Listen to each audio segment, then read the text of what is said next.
Go ahead. Thank you. I have two questions.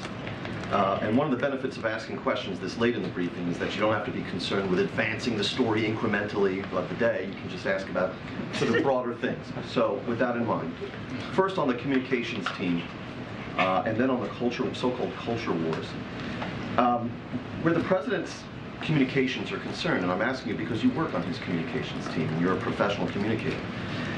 There is obviously a variety of settings the president can employ: set pieces, impromptu remarks, teleprompter, no teleprompter, etc., etc. Is it the view of the president's communications team that he is equally adept in all settings in terms of communications, or are there some that play to greater strengths, some where he probably isn't as strong, etc.? I will tell you this: the president is the best communicator that we have in the White House. Go ahead. Okay. Go ahead. Next Right here. question was on the so-called culture wars, if you would. I appreciate it. Sure. One of the most prominent themes that we hear from both elected Republicans and candidates has to do with what is called wokeism. And we hear about an anti-woke agenda.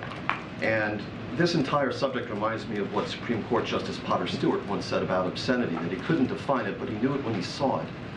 And so we hear so much talk about woke capitalism, a woke military, and so on. And by way of trying to clarify this for the American people, I wonder if we couldn't begin with a threshold question, to wit, is President Biden woke? So let me tell you what the president cares about and what's important to this president.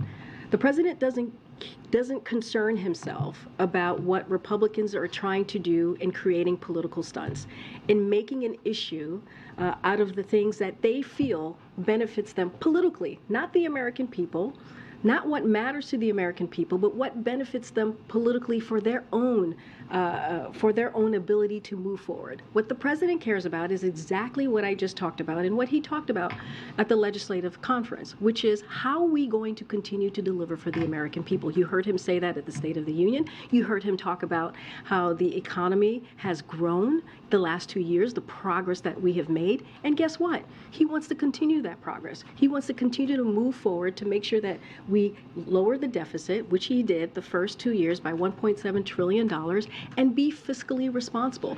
But he wants to work with Republicans on how we are going to continue to deliver, how we are going to build on the economic progress that we're seeing.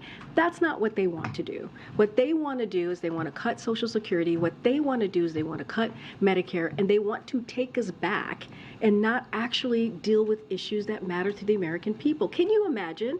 Can you imagine if you're an American out there and you hear your congressional member talking about how they want to cut Social Security, talking about how they want to cut Medicare, something that you have worked very hard for many, many years and paid into so you can get those programs, but yet that Republican senator who we've been talking about from Florida has continued to talk about how they want to sunset these programs.